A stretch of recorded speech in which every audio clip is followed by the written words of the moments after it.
নমস্কার বন্ধুরা, আজকের আরেকটি নতুন ভিডিওতে আপনাদের সকলকে অনেক অনেক স্বাগত।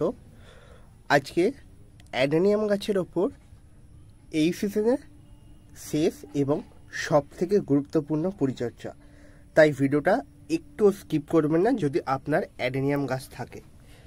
অ্যাডেনিয়াম গাছটা প্রথমত আপনারা দেখতেই পাচ্ছেন কত বড় হয়েছে। কটেক্স খুব মোটা এবং একটা চালি প্লাস্টিকের টবের মধ্যে বসানো রয়েছে। গাছের পাতা হলুদ হচ্ছে, এই নিয়েও কথা থাকবে, এবং গাছে ফুল একদমই নেই, খুব সামান্য ফুল রয়েছে, এইগুলো নিয়েও আজকে কথা হবে। কি পরিচর্যা নিলে আবার পুনরায় গাছেতে ফুল নিয়ে চলে আসবো সেটাও আপনারা জানতে পারবেন। চলুন যা যাক সরাসরি ভিডিওতে। তার আগে যারা এখনও সাবস্ক্রাইব করেননি এবং ফার্স্ট টাইম গার্ডেন বাংলা চ্যানেলে ভিজিট করেছেন, অবশ্যই ভিডিওটি দেখার সাথে সাথে চ্যানেলটিকে সাবস্ক্রাইব করে নেবেন, তাহলে আপনার কাছ থেকে এই রকম ভিডিও কোনোদিনে হাতছাড়া হবে না। চলো সরাসরি ভিডিওতে যাওয়া যাক। প্রথমত আজকে গাছের খাবার এবং হলদে পাতা এবং ফুল না আসা এই সকল সমস্যা নিয়ে কথা বলা হবে। তো প্রথমত তোমরা মাটিটা দেখতেই পাচ্ছ, পুরো একদম ড্রাই করে নিয়েছি। অ্যাডেনিয়াম গাছ একেই জল পছন্দ করে না, কিন্তু তাছাড়াও অ্যাডেনিয়াম গাছে অনেক সময় আমাদের ভুলের কারণে জলের পরিমাণটা বেশি কম হয়ে যায়। কিন্তু অ্যাডেনিয়াম গাছ বেশি জল পছন্দ করে না, আবার একদমও কম জল পছন্দ করে না। পরিমাণ মতো জল ঠিকঠাক সময় যদি আমরা দিতে পারি তাহলে গাছের সুন্দর গ্রোথ, তার সাথে প্রচুর ফুল আসতে বাধ্য। প্রথমত টবে যত এক্সট্রা মাটি, এই যে উপর দিয়ে মাটিগুলো রয়েছে, এই মাটিগুলোকে সরিয়ে দিয়ে তারপর খাবার দিতে হবে। খাবারের ক্ষেত্রে এখন 3-4 রকমের খাবার একসাথে মিক্স করে, যেটাকে আমরা মিক্স খাবার বলি, সেটাও দিতে পারেন, বা সরাসরি রাসায়নিক খাবারও কেউ এখন গাছে দিচ্ছেই। কিন্তু রাসায়নিক খাবারটা একটু পরিমাণটা কমিয়ে যদি আমরা সরাসরি জৈব খাবারটা দিয়ে দিই গাছে, নিশ্চয়ই ভালো কাজ হবে অন্যান্য রাসায়নিক খাবারের থেকেও। অ্যাডেনিয়াম গাছের এই মাটিটা সরিয়ে দেওয়ার মূল কারণ হচ্ছে এখন ফ্রেশ খাবার এবং ফ্রেশ মাটি আমরা গাছে দেবো। অ্যাডেনিয়াম গাছ সবসময় রিপোর্ট চায়, কিন্তু সবসময় রিপোর্ট করাটা আমাদের পক্ষে সম্ভব হয়ে ওঠে না। কিন্তু আমরা রিপোর্টিং না করেও যদি এই পদ্ধতি অবলম্বন করে গাছ থেকে কিছুটা পরিমাণ মাটি সরিয়ে দিতে পারি, তাহলে গাছ আবার পুনরায় বেড়ে উঠবে চচ্চর করে। জাস্ট এই মাটিগুলো দেখতে পাচ্ছ একদম পুরো জমাট বেঁধে গিয়েছে, এবং এতে কিছু সূক্ষ্ম শিকড়ও কেটে যায়। কোনো চাপ নিও না, সূক্ষ্ম শিকড় কেটে যাওয়া ফলে গাছের তেমন কোনো ক্ষতি হবে না। গাছটা আবার রিকভার করবে এবং সরাসরি এই শিকড়গুলো আবার বেড়ে উঠবে।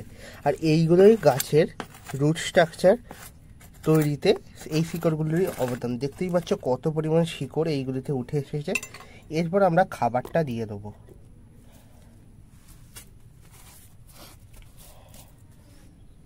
খাবারের ক্ষেত্রে প্রথমত আমি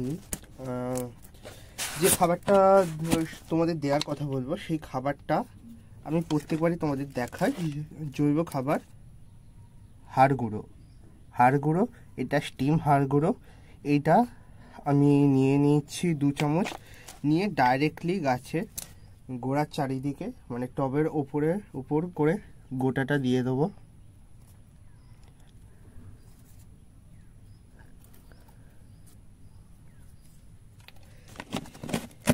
যা যা খাবারগুলো দিচ্ছি সব খাবারগুলো তোমরা স্ক্রিনে নিশ্চয়ই দেখতে পাবে, একটা একটা করে সবকটা খাবারই তোমাদের নাম বলে দিচ্ছি। এরপর আমি দেবো সর্ষের খোল গুঁড়ো। সর্ষের খোল গুঁড়োটা দেওয়ার একমাত্র কারণ হচ্ছে যাতে গাছে খুব দ্রুততার সাথে প্রচুর ব্রাঞ্চেস এবং তার সাথে অনেক পাতা আসতে পারে। সর্ষের খোলটাও ঠিক 2 চামচ, বেশি নয়, 2 চামচ করে আমরা প্রত্যেকটা টবের গাছে 2 চামচ হাড় গুঁড়ো, 2 চামচ সর্ষের খোল। এছাড়া যদি তোমাদের কাছে বাদাম খোল থাকে তাহলে 1 চামচ দিতে পারো। সকল খাবারগুলি তোমরা লাস্ট একবার এখন খাবার দিয়ে দেবে। জাস্ট এরপর যা পরিচর্যা হবে সবই জানুয়ারিতে। এরপর হাফ চামচ মতো এনপিকে 10-26-26 দিয়ে দেব। এরপর আর তেমন কিছু পরিচর্যা নেই। এই খাবার দিয়ে দেওয়ার পর তোমরা সকলেই জানো, খাবার দিয়ে দেওয়ার পর জল গাছে দিয়ে দিতে হবে পর্যাপ্ত পরিমাণে।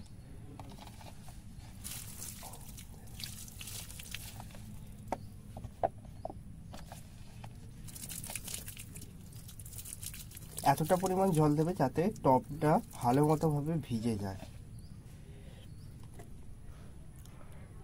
আর যদি তোমাদের টবটা ভালো মতোভাবে না ভেজে তোমরা মেন পাইপ চালিয়ে, মানে ছাদে যে তোমরা জল দাও তার সাহায্যে মেন পাইপ চালিয়ে জল দিয়ে দিতে পারো। আমি এখানে ছোট একটা মগের সাহায্যে জল দিচ্ছি। জলটা প্রথমত আমাদের ভালো করেই দিতে হবে, কারণ গাছ এখন খাবারটা পেয়েছে এবং এই খাবারটা জলের সাথে মিশে গাছ দ্রুততার সাথে গ্রহণ করবে। আর গাছে হলদে পাতার সমস্যা মেনলি হয়েছে এখন কড়া রৌদ্র, তার সাথে খাবারের ঘাটতির জন্য। তা এই খাবারটা এখন গাছকে মোটামুটিভাবে 1 থেকে 1.5 মাস গাছকে খাবারের চাহিদা মেটাতে অনেকটাই হেল্প করবে। তার সাথে তোমরা দেখতেই পাচ্ছ ড্রেনেজ ব্যবস্থা এতটাই ভালো যে জলটা পুরোটা ড্রেন আউট হয়ে গেল, ঠিক সুন্দরভাবে জল বেরিয়ে যাবে। আর তোমরা অনেকেই দেখতে পেয়েছো আমার গাছটি এরকমভাবে ফুল শুকনো হয়ে যাচ্ছে। এই সমস্যাটা অনেকেই ফেস করেছো, কারণ এখন প্রচণ্ড গরম গেল, জাস্ট বর্ষাকাল চলে গিয়ে এখন শরৎ আসছে, তাও এখন গরমটা কমছে না। শীতের এই সময় গাছে তোমরা যে কোনো ধরনের ভালো গ্রোথ রেগুলেটর মানে পিজিআর, মিরাকুলার গ্রিন বা বুস্টার এক্স, এইগুলোর মধ্যে যে কোনো একটা তোমরা ভালো করে গাছে স্প্রে করে দেবে। আমি মিরাকুলার গ্রিন এবং বুস্টার এক্সটা প্রত্যেক মাসে ঘুরিয়ে ফিরিয়ে স্প্রে করছি। এখন গাছটা রিপোর্ট করার কোনো দরকার নেই, জানুয়ারি এন্ডে গিয়ে গাছটা পুরোপুরি রিপোর্ট হবে। গাছটা এখন নর্মালি তোমার বাগানে রেখে দাও একটা কোনায় বা একটা সাইডে, কারণ এই গাছ এখন ফুলের পরিমাণটা অনেকটাই কমাবে এবং বৃদ্ধির দিকে গাছটা অনেকটাই লক্ষ্য দেবে। কিন্তু আমরা যদি টাইম টু টাইম গাছে পরিচর্যা নিতে পারি, গাছটা খুব সুন্দর হবে এবং দারুণভাবে গাছটা গ্রোথ নেবে। আর কোটেক্স মোটা করার, কটেক্স যেটা মানে এই গাছের কাণ্ডটা, এইটা মোটা করার টিপস হচ্ছে টাইম টু টাইম খাবার। যে খাবারগুলি তোমাদের দেখালাম, এই খাবারগুলি প্রয়োগের কারণে 2 বছরের মধ্যে একটা গাছ এত সুন্দর কটেক্স এবং এত ভালো গ্রোথ পেয়েছে। তোমরা নিশ্চয়ই যারা পুরনো দর্শক রয়েছে তারা সকলেই জানো গাছটা মানে তোমাদের সামনেই বসানো। তার মধ্যে আমাদের যতদিনের এই চ্যানেল, মানে আমাদের এই ইউটিউব পরিবার চ্যানেল, ততদিন আমার এই গাছটা, ঠিক ততদিনের মধ্যেই আমাদের এই গাছটা এতটা বড় হয়ে গিয়েছে। তো ঠিকঠাকভাবে গাছটার গ্রোথ নিচ্ছে। আজ চললাম আবারও নতুন ভিডিও নিয়ে তোমাদের সকলের সাথে দেখা করার জন্য চলে আসবো।